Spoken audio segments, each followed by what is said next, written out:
witam bardzo serdecznie w imieniu Instytutu Spraw Publicznych. Chciałam bardzo serdecznie przywitać wszystkich uczestników, panelistów w imieniu zarówno własnym, czyli właśnie Instytutu, który reprezentuję, ale także Fundacji imienia Stefana Batorego, który jest współorganizatorem tego naszego dzisiejszego spotkania, tej naszej dzisiejszej konferencji. Niebawem minie 10 lat od wprowadzenia ustawy lobbingowej do procesu legislacyjnego. To jest taki w pewnym sensie bezpośredni powód dzisiejszego naszego spotkania. Spotkania i dyskusji na temat właśnie lobbingu, konfliktu interesów i różnych problemów, jakie z tym się wiążą, zarówno dotyczących regulacji prawnych, ale także sposobu przestrzegania, tworzenia mechanizmów zapobiegania różnym negatywnym zjawiskom. Współudziałowcami tej konferencji, a nawet można powiedzieć, no, pewnie na prawach równości, ale inicjatorem, pomysłodawcą, o ile wiem, była Fundacja Batorego. Fundacja Batorego też sponsoruje nasz catering, bardzo serdecznie dziękujemy. No ale obydwie instytucje mają okazję zaprezentować swoje ostatnie badania, chociaż obydwie instytucje prowadzą te badania od wielu lat. I Fundacja Batorego i Instytut Spraw Publicznych. W ostatnim czasie Fundacja Batorego prowadziła dwa takie projekty. Jeden dotyczący lobbingu, zarządzania konfliktem interesów w instytucjach publicznych, zwłaszcza tych na poziomie centralnym, czyli rządowym i parlamencie. Natomiast drugi taki projekt dotyczył konfliktu interesów i lobbingu w krajach europejskich. Właściwie od tego zaczniemy. Temu poświęcone będzie wystąpienie pani Anne Koch z Transparency International. Instytut Spraw Publicznych natomiast w ostatnim czasie prowadził taki projekt dotyczący przeciwdziałania korupcji, ale takim formą, można by powiedzieć, w pewnym sensie miękkim korupcji, a więc właśnie zajmował się lobbingiem, ale także finansowaniem, kontrolą finansowania partii politycznych, ochroną sygnalistów oraz ostatni taki wątek to była kontrola nad informacjami publicznymi.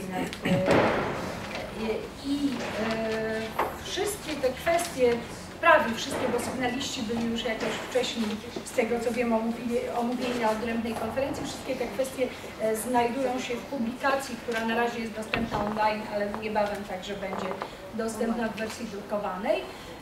No, warto tutaj wspomnieć o tym, że właściwie problematyka korupcji jest dla Instytutu Spraw Publicznych problematyką, która przejawia się od lat w różnych naszych projektach.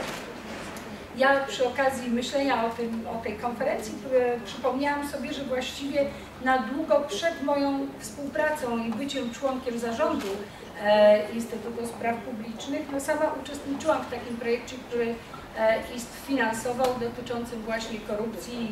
Chyba w 2000 roku wyszła taka książka pod redakcją Jacka Kurczewskiego i moją właśnie dotycząca korupcji, chociaż trochę innych kwestii niż te, którymi będziemy się zajmować dziś. Ta problematyka w ostatnich latach, problematyka projektów, którymi zajmował się ISP, dotyczyła nie tylko Polski, ale także innych krajów tego regionu. Zresztą ja pamiętam, że na początku XXI wieku to właśnie w bardzo wielu krajach problematyka regulacji lobbingu, ustaw antykorupcyjnych pojawiała się. W ISP-ie głównie skupialiśmy się w tych projektach na krajach Grupy Wyszehradzkiej.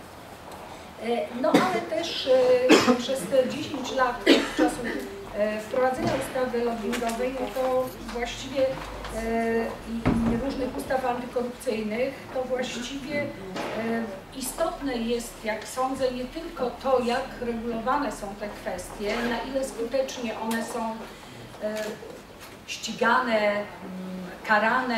Wydaje mi się, że nie mniej istotną kwestią, zwłaszcza dla mnie z perspektywy takiej właśnie nieprawniczej, a socjologicznej, Jest także tworzenie różnego rodzaju mechanizmów kontroli, ale także tworzenie takich mechanizmów, jakby można powiedzieć, oddolnych i społecznych, a więc odpowiedniego klimatu do przeciwdziałania różnym negatywnym zjawiskom, czy też edukowanie społeczeństwa, no, aby efektem tego była być może takim ideałem byłaby taka internalizacja pewnych norm moralnych i uznawanie zachowań niezgodnych z prawem, czy właśnie mieszczących się w zakresie czy to korupcji, czy konfliktu interesów, jako czegoś, co jest na tyle niemoralne, że wszyscy mają co do tego świadomość i takich reguł nie łamią. Oczywiście to jest być może ideał, do którego nie uda nam się dojść, ale być może warto dyskutować na temat tego, jak powinniśmy to robić. No i nasze dzisiejsze spotkanie, mam nadzieję, temu będzie służyć. Pierwsza część spotkania to będzie prezentacja właśnie wyników badań projektów Transparency International z Berlina, Instytutu Spraw Publicznych i Fundacji Stefana Batorego i właściwie zaczynamy, no ja może na początek przedstawię panelistów, to jest pani Anne Koch z Transparency International z Berlina, pan doktor Grzegorz Makowski z Fundacji imienia Stefana Batorego i Filip Pazderski z mojego rodzimego Instytutu Spraw Publicznych. Dziękuję bardzo.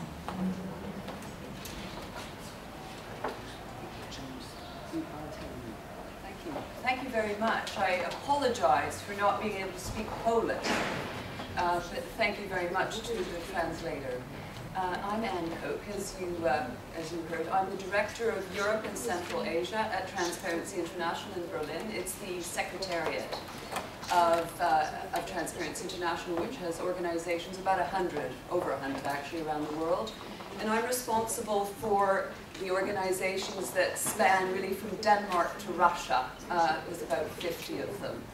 And work from Berlin. Thank you very much for inviting me here today. It's a really great pleasure. It's my first time in Poland. Fantastic weather, also very interesting times in Poland. I can see politically, and I look forward to some conversations with some people maybe in the coffee break about what you think is happening here. I've actually come to talk about our report, which there's some copies in the hallway, and I wanted really to just report on the report. I think it's very, as you said, it's extremely timely given the debate that's happening here potentially with the 10th anniversary of your own registry and so on. So let me tell you a little bit about the report and what we think is really important. You can go to the next slide, thank you. It is based on findings from 19 countries. We also looked at 3 institutions of the European Union. And the reason that we decided to try and set this project up was because in a previous, much more general analysis of corruption risks in Europe, we found that lobbying was absolutely essential, one of the highest risks in terms of corruption in Europe. It's also, I mean, we can talk about this a bit later, it's also a particularly fascinating subject because, an important subject because it is, lobbying is both illegal at times, but also often completely legal. And it raises questions about transparency, integrity, and so on that aren't necessarily about illegality. And these are where some of the challenges on fighting corruption in Western Europe are coming. So without further ado, I would like to tell you a little bit about the findings with a start. Next slide, please. This may be a sort of contentious opening. The word has very negative connotations in many contexts, but we felt that the best way to start was to assume that lobbying really was partly about freedom of expression and also had quite a lot of value to add, potentially, to public discourse. So very much part of a healthy democracy if certain conditions were met. And those questions were whether lobbying is open to public scrutiny and people can hold decision makers to account. It's also about the narrow range of interests or otherwise that have access to the lobbying process, and about diversity of point of view. So try to come up with a quite neutral definition. And this is what we came up with. And you can debate this, but what I would say here is that we widen the definition of what a lobbyist is, and also we widen the definition of lobbying targets. So, for example, some people would not hold that lawyers can be lobbyists, but we believe that PR people, not only professional lobbyists, but PR people, lawyers, and others can be lobbyists. We have quite a wide definition in this study. Standing back for a moment, what we found across Europe is that the landscape of lobbying is incredibly diverse. All kinds of lobbying takes place, and it's becoming more complicated. So there's a broad range of actors, and huge numbers of techniques are being used. And you can see some of this in the report. There's something, for example, called astroturfing, which I could explain perhaps if you're interested, which is actually quite sleazy. And there's also, the numbers are growing exponentially. In Brussels, for example, it's now considered to be the second largest concentration of lobbyists in the world after Washington, D.C. And there's approximately 30,000 lobbyists working in Brussels alone. I'm British. In London, there's estimated to be 10,000 in London alone. London being obviously a very important financial center. Many of them don't consider themselves to be lobbyists, as I said at the beginning. And the other thing that we found was the whole professionalization of lobbying is quite new to Europe, and it's growing as a business. A lot of it happens outside official channels. I don't need to tell you that. And it's also very difficult to work out, how much money is spent on it. It's impossible to work it out. At EU level, however, there is one estimate that suggests that spending by financial lobbyists, this is according to Corporate Europe Observatory, is estimated to be about 120 million euro in Brussels alone. So we're talking about considerable sums of money. I just want to end this kind of overview, if you like, by saying that I think to people who are not like us in think tanks and institutes and NGOs, to explain why lobby is important is extremely, going back to your point about engaging with people, why it's important. And lobbying is important because it affects people's lives very directly. It affects what people eat, what mobile phone they use, the medicines they take. If you think about it, it's at the heart of the political decision-making process about the allocation of resources, and we must remember that because it can sometimes seem as a rather arcane topic, perhaps. Okay, can you go to the next slide, please? So this is our what our report found, and this will keep you busy, and I'm sure you're quickly looking to see how Poland did. This is the way we came up with the scoring was we used 65 indicators. I will not go into a deep methodological discussion at the moment, but if you're interested, you can ask me later.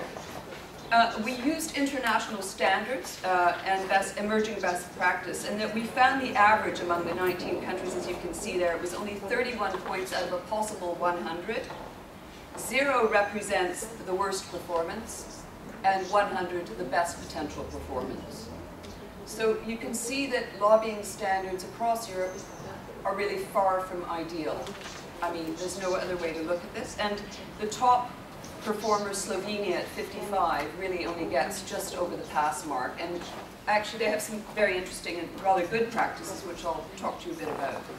The EU institutions, by the way, scored an average of only 36% for 3 institutions. So, what are we looking at here? What are we really looking at? 3 main things: transparency, integrity, and equality of access. Within those 3, in other words, to have an effective lobbying practice and system, you need to have transparency, integrity, and equality of access. Let me define those a little bit more closely.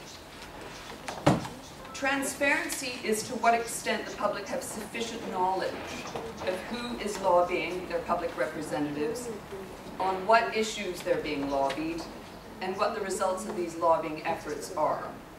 So, is there an onus on transparency on the part of lobbyists and on the lobby?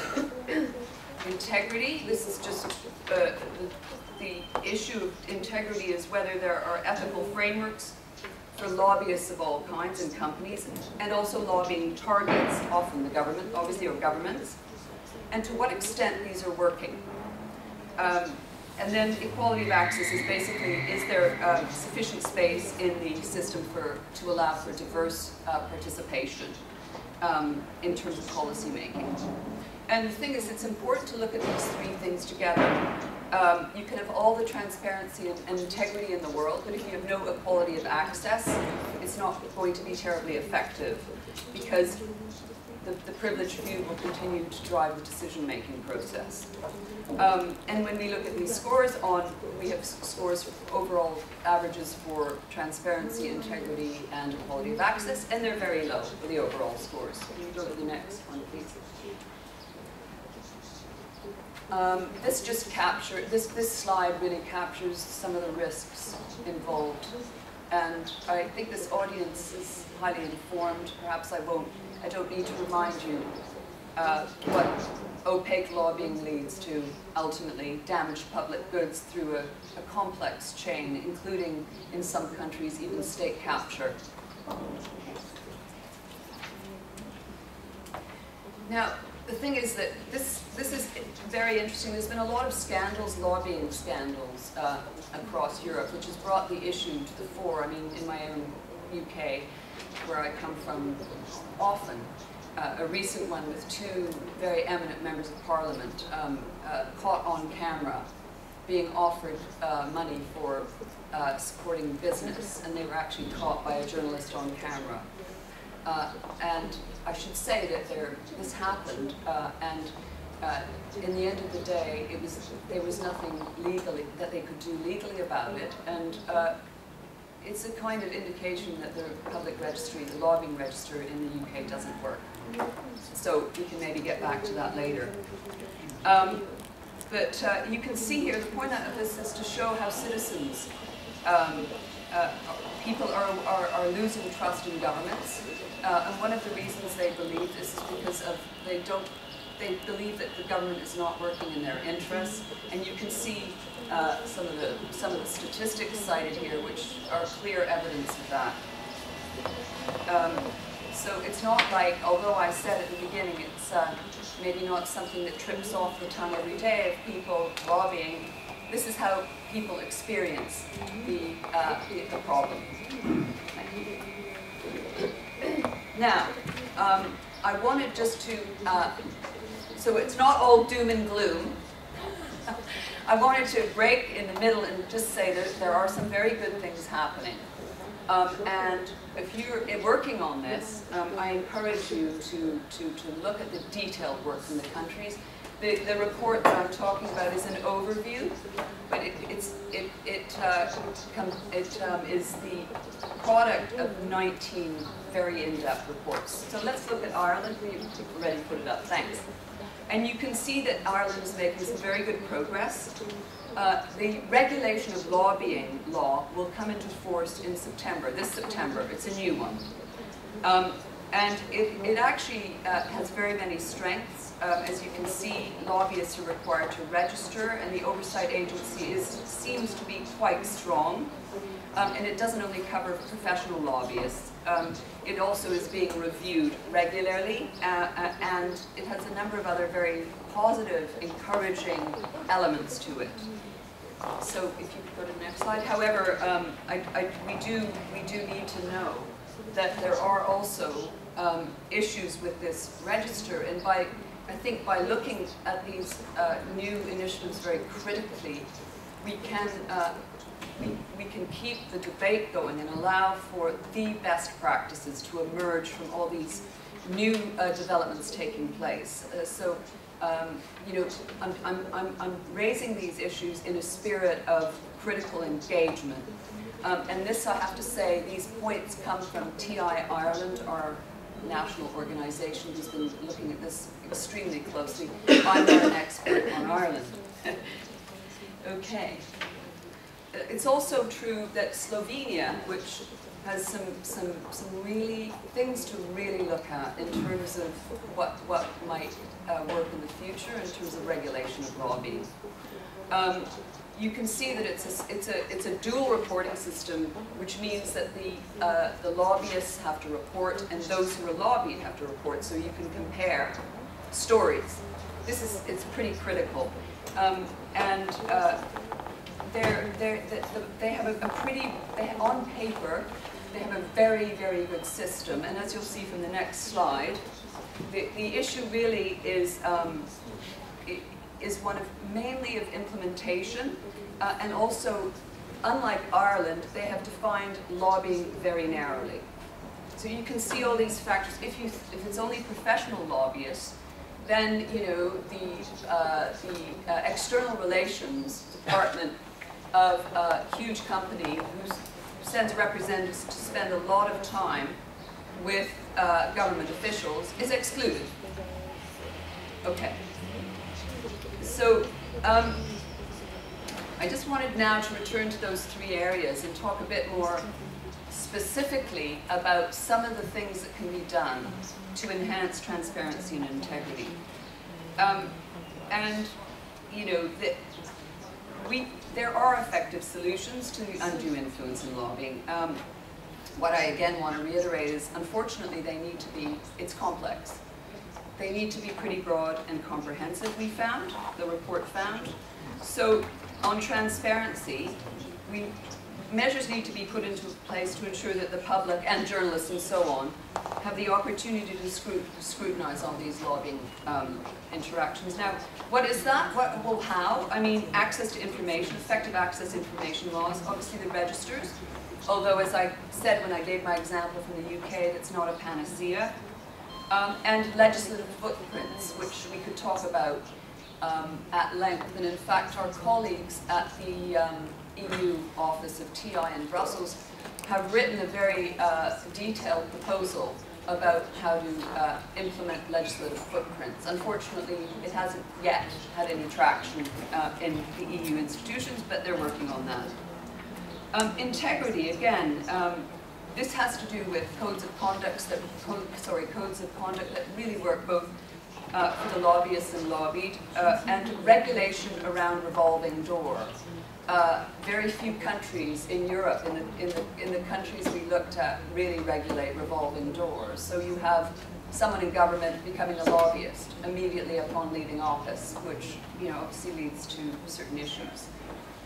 And then, in terms of equality of access, this is a whole other huge issue. I can't speak very long about it right now, but how you create effective fora for public participation in decision making, how you decide to staff expert groups, those kind of issues, really important.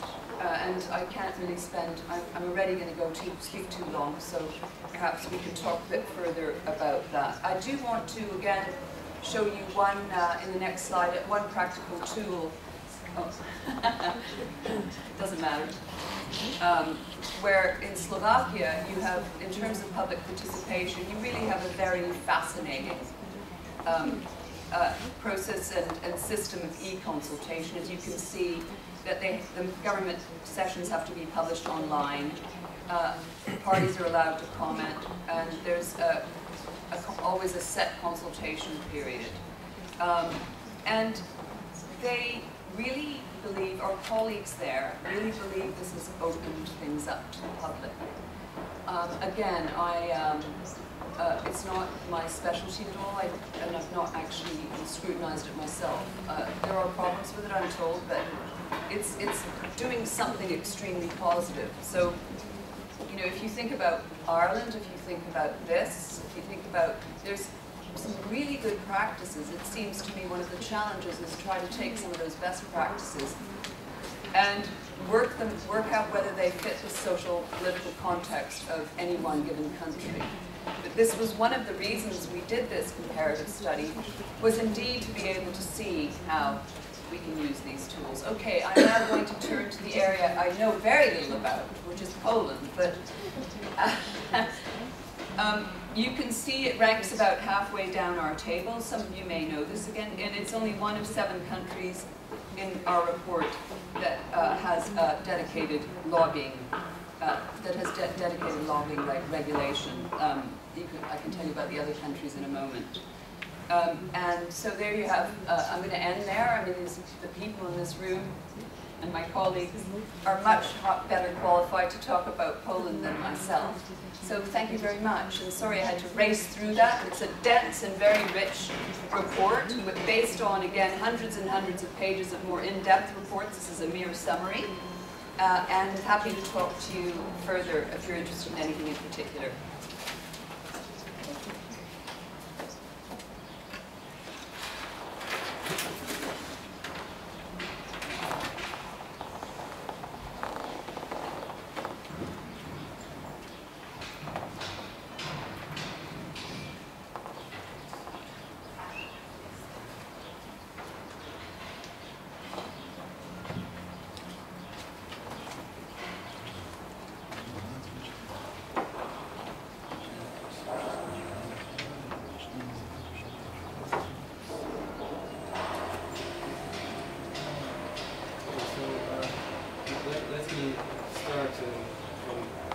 Using this opportunity to practice a little bit my English. And thanks Anne for coming here, and thanks for inviting us to this project. It was at that time, it was 2013 when we started this. Batorego wasn't a formal part of the EU project that the results you just presented. So we joined to this on a voluntary basis. But we are glad that we could give this input, and it was the beginning of our more formal cooperation. So as we don't have a TI chapter in Poland, I mean, after this we signed an agreement for cooperation, and I hope that we will have it in future in other projects, and also those who are related to lobbing issues, because I think this is a very important issue in Poland. So thank you once again, thank you for coming, thank you for giving this broader picture. I think it's very interesting, and now I will switch to Polish.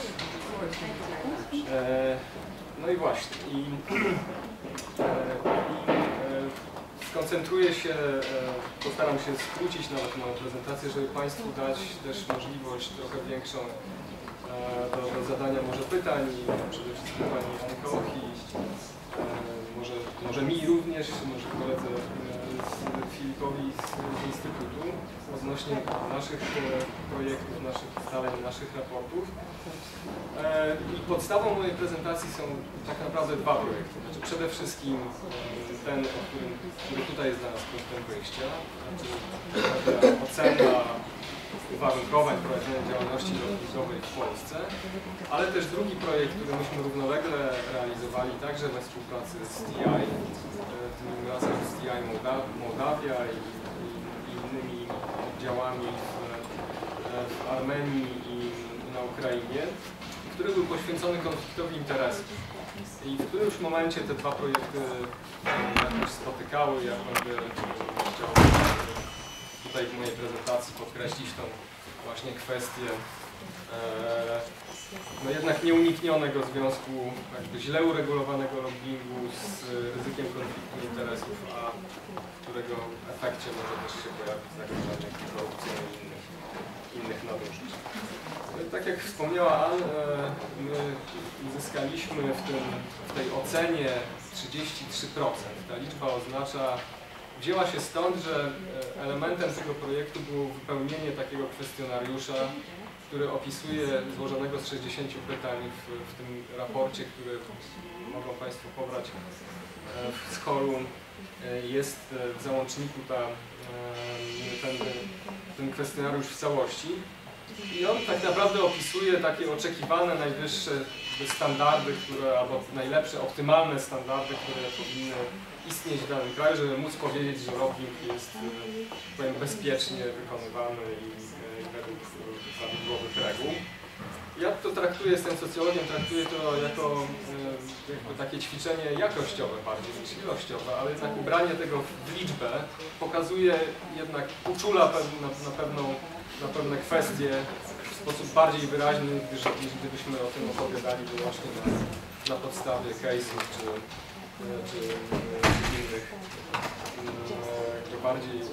innych bardziej opisowy sposób. Więc to jest ten punkt, w którym jesteśmy. On na te trzy wymiary, o których wspomniała Anne, rozkłada się w taki sposób, że w tej przejrzystości to powiedzmy najbardziej cierpimy, dlatego między innymi, że znaczy w ogóle ogólnie bardzo źle mamy rozwiązane kwestie w ogóle związane z legalną definicją. To jest bardzo taki element, który zaciemnia cały obraz, nie pozwala tak naprawdę ustalić. Jeszcze do tego pojawia się kwestia zawodowego lobbingu, niezawodowego lobbingu. Kto jest tym zawodowym, kto jest niezawodowym, kogo należy karać, kogo nie, kto powinien się rejestrować, kto nie. Mamy to bardzo źle ustawy naszej rozwiązane, więc to się składa między innymi na te 33%, a poza tym w tych trzech wymiarach, jeśli chodzi o przejrzystość, wydaje mi się, że tam jest wiele wskaźników, ale najważniejszy jest punkt, który nas tutaj ciągnie w dół, to jest bardzo zły rejestr, nieprzejrzysty sposób rejestracji, między innymi też, co jest efektem tej złej definicji lobbingu. Wadliwy system raportowania, informowania po stronie tych, którzy podlegają lobbingowi, czyli decydentów, o tym, czy rzeczywiście mieli kontakt z lobbystami, czy nie. Na przykład jest obowiązek bieżącego sprawozdawania się z kontaktów z lobbystami przez resorty, który właściwie nie jest wykonywany. Natomiast te na przykład roczne raporty, które powinny powstawać, one są bardzo takie lapidarne, właściwie nie dostarczają żadnej wiedzy. I coś, czego nie ma w ogóle w ustawie, a jest w wielu innych rozwiązaniach na świecie, ale także i w Europie, no to jest obowiązek tych, którzy są lobbystami i powinni też coś o sobie mówić. Natomiast tutaj żadnego takiego obowiązku nie ma ani po stronie lobbystów zawodowych, ani niezawodowych. Te standardy uczciwości, wymieniłbym takie trzy kwestie. No to jest brak właściwie jakiejkolwiek samoregulacji tych środowisk, które zabiegają o takie kształcenie. Nie mówię tylko o zawodowych lobbystach, ale też na przykład o własnym środowisku organizacji pozarządowych. My też prowadzimy lobbying, nazywamy to rzecznictwem bardzo często, ale tych standardów rzecznictwa też tu nie bardzo widać. Właściwie nie istnieje możliwość wyegzekwowania sankcji, które zresztą istnieją w ustawie lobbingowej, natomiast bardzo często te sankcje po prostu nie znajdują zastosowania, między innymi dlatego, że nie wiadomo, czy rzeczywiście je powinno się stosować, bo wracam znowu do tej definicji, nie wiadomo, kto tym sankcjom podlega, czy nie, więc nie ma szansy wymuszenia tej uczciwości.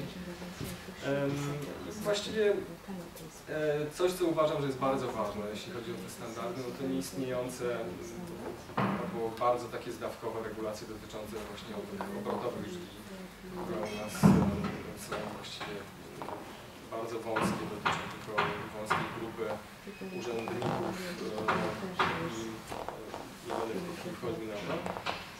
Ta równość dostępu do decydentów wypadamy tu najlepiej, bo faktycznie mamy bardzo dużo rozwiązań, różnorakich. Mamy na poziomie konstytucyjnym bardzo szeroko rozwinięte uprawnienia dla obywateli, które stwarzają możliwości włączania się w procesy decyzyjne. Mamy wiele ustaw różnego rodzaju, dedykowanych różnym grupom.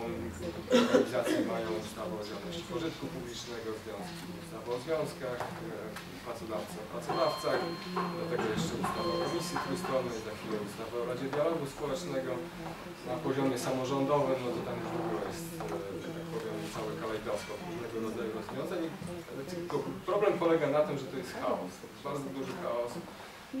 I też uważam, że jakby w tym chaosie też jest taki brak konsekwencji rzeczywiście w praktykowaniu tych kanałów komunikowania się z decydentami. Nawet jeżeli one są, albo są wykorzystywane, nie ma tej świadomości, albo są wykorzystywane w sposób nieefektywny. No i to w efekcie, jak się to powiem, odhaczy na tej checkliście, no to nam daje taki wynik, jaki właśnie tutaj wyszło z Transparency International i naszej.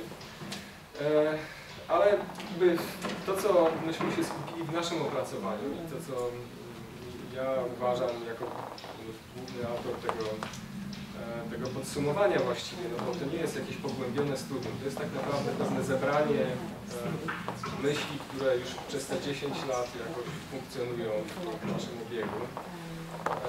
A jakby trudno zrobić coś zupełnie nowego, ponieważ od 10 lat właściwie ta ustawa o działalności lobbingowej w procesie stanowienia prawa ona się nie zmieni. Więc problemy zostają te same. Bardzo właśnie w mojej opinii głównym problemem właśnie naszym, nawet w kontekście tej szerokiej definicji lobbingu, to jest właśnie konkretnie ta ustawa. I ten problem nie jest rozwiązywany, więc chciałem się skupić głównie właśnie na problemie ustawy o działalności lobbingowej, ogólnie rzecz biorąc, właściwie można by podzielić to na dwie takie kategorie. Czyli jeden problem to jest problem natury ogólnej, ja nie będę go rozwijał. Ta ustawa właściwie, ale też w ogóle polityka publiczna w Polsce nie proponuje jakiegoś rozstrzygnięcia modelu. Jaki ten lobbying właściwie miał być? Czy on powinien być bardziej otwarty, czy on powinien być bardziej taki korporacyjny, zamknięty, dedykowany jakimś konkretnym branżom, czy to powinien być lobbying, który łączy jakoś te dwie filozofie? Nie mamy tego. Nie jest to wyrażone ani w prawie, nie jest to wyrażone ani w żadnej polityce publicznej, ani w żadnych decyzjach politycznych. Po prostu nie ma tej wizji.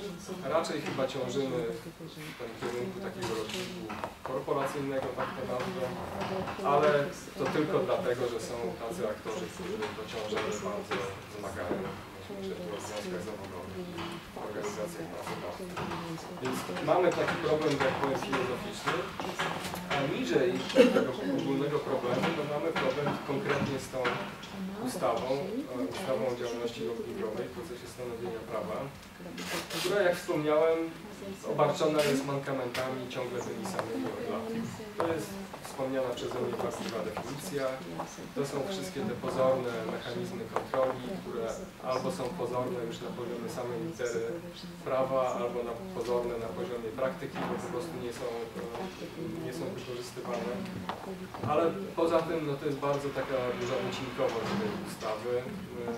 Ona, jak sam tytuł wskazuje, dotyczy tylko procesu legislacyjnego, a co z decyzjami administracyjnymi, co z decyzjami o naturze takiej politycznej, ale w sensie policy, a nie politics, które też przecież ważą później na funkcjonowaniu instytucji publicznych. Ale nawet w tym procesie legislacyjnym ta ustawa jest fragmentaryczna, bo przecież ona dotyczy tylko wybranych instytucji, ministerstw i do pewnego stopnia parlamentu, też tylko właściwie Sejmu tak naprawdę. A inne podmioty, co zresztą było wskazywane na samym początku, kiedy ta ustawa nawet była tworzona, są z niej wyjęte. Krajowa Rada Radiofonii i Telewizji, Kancelaria Prezydenta, ważne ośrodki z inicjatywą legislacyjną, które właściwie w ogóle nie są objęte przepisami tej ustawy. No i, tak powiem, chroniczne przestrzeganie i ignorowanie przepisów tej ustawy w praktyce, o czym też już wspomniałem chociażby na przykładzie tych obowiązków informacyjnych o tym, jak te kontakty z lobbyistami wyglądają po stronie instytucji. Więc problemów jest multum. Efektem tych problemów są różnego rodzaju sytuacje kontrowersyjne, opisane w naszym raporcie, tak zwany kwaśny lobbying, bardzo szeroko opisywana sprawa, to jest taki case study firmy Orzeł Biały, która zabiegała o to, żeby nie rezygnować z zaostrzania przepisów dotyczących kontroli nad utylizacją akumulatorów, baterii itd. Była opisywana przez redaktora Łazarewicza, miał sprawnie proces. Piękny case, który pokazuje, że zorganizowano profesjonalną kampanię lobbyingową, wykorzystując wszystkie instrumenty, które wykorzystał każdy profesjonalny lobbysta. I właściwie kompletnie ta sytuacja wymknęła się w ustawie, którą mamy do dyspozycji. Uruchomiono kampanię społeczną, formułowano różnego rodzaju naciski. Firma, która przygotowała tę kampanię dla firmy Orzeł Biały, nie była zarejestrowanym lobbystą. Właściwie dlaczego? Też nikt nie podjął nawet próby wyegzekwowania sankcji, które grozi za wykonywanie zawodowej działalności lobbingowej bez rejestracji, bo w zasadzie ustawa nie tworzy takich podstaw. Nie jestem prawnikiem, są na sali znakomici prawnicy, może doktor Grzegory będzie chciał się jakoś do tego odnieść, ale po prostu ta ustawa nie daje podstaw. Ja chyba, tak jak sobie wyobrażam, tak jak analizuję to zjawisko, nie zaryzykowałbym pociągnięcia w tej sprawie nikogo do odpowiedzialności. Prokuratura ani nikt też tego chyba nie zrobił. Ministerstwo Administracji i Cyfryzacji, które ma teoretycznie nakładać grzywny, tak grzywny nie nałożyło. Więcej takich sytuacji, 3 case'y myśmy opisali tylko w naszym raporcie. Sytuacja ze skokami, mieliśmy na ten temat ogromną debatę w czasie kampanii prezydenckiej.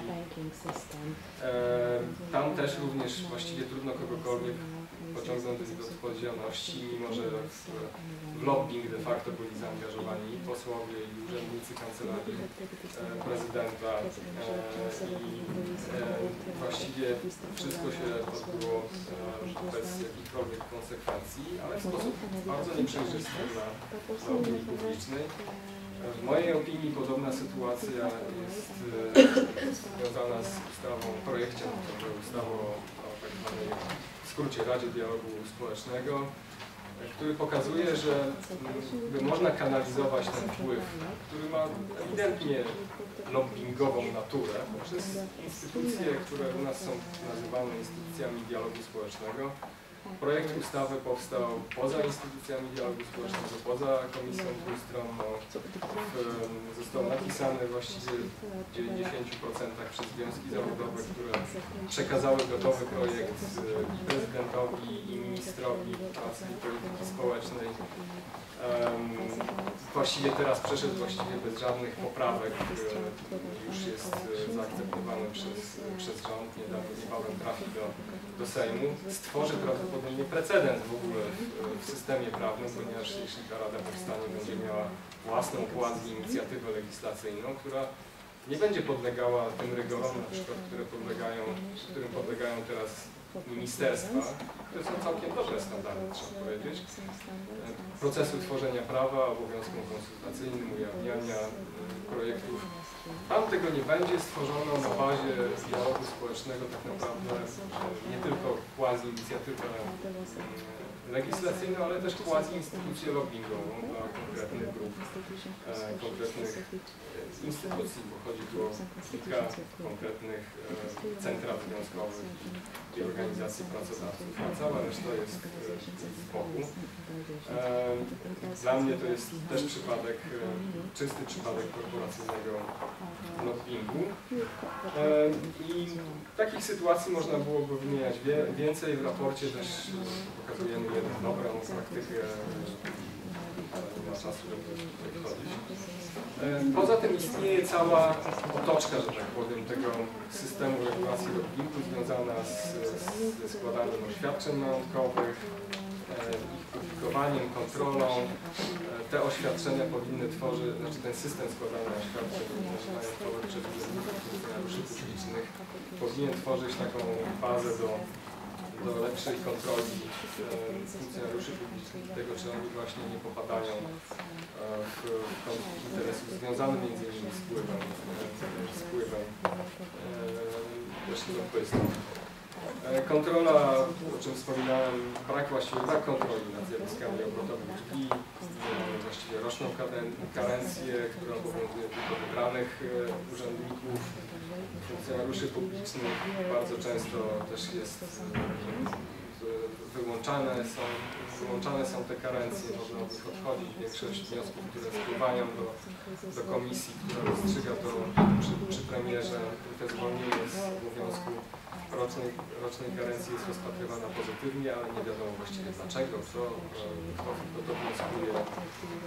Jest praktycznie całkowity dostęp, brak dostępu do informacji o tej procedurze, brak jakichkolwiek restrykcji wobec parlamentarzystów, żadnych oświadczeń, żadnych obostrzeń w stosunku do parlamentarzystów, ich obrotowych, czyli tutaj właściwie w Polsce nie ma.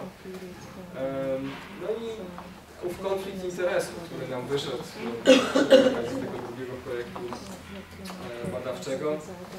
Owszem, mamy ciekawe standardy, owszem, mamy wiele ustaw, które jakoś dotykają tego konfliktu interesów, ale znowuż to jest tak, że te przepisy są bardzo rozproszone, nie ma koncepcji prawnej konfliktu interesów. Tam, gdzie te standardy są najwyższe, to jest służba cywilna, ale służba cywilna to jest tylko trochę ponad 100 parę tysięcy urzędników, a cała reszta objęta innymi ustawami właściwie tym standardom nie podlega, a nawet tam wewnątrz służby cywilnej bardzo często te kwestie nie są dostrzegane, ponieważ nie są informowani urzędnicy o tym ani w ramach służby przygotowawczej, ani w ramach szkoleń, ani w ramach bieżących polityk wewnątrz instytucji. I właściwie oni nie bardzo wiedzą, co to jest ten konflikt interesów. Czy to się wiąże właśnie na przykład z ich spotkaniami z grupami nacisku, jak oni mają sobie z tym poradzić. Mają taką tendencję też do popadania w problemy z tego. Bardzo szybko, co nam się wydaje, że powinno być zrobione. No.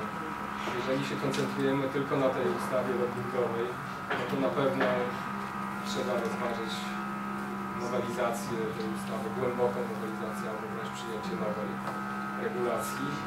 Próbujemy o tym problemie docierać już od lat do decydentów. Niestety ostatnim, który podjął to zagadnienie, był pan minister Boni, pani minister Litera lata temu w udany sposób. Ale te problemy, o których wspomniałem, domagają się tego.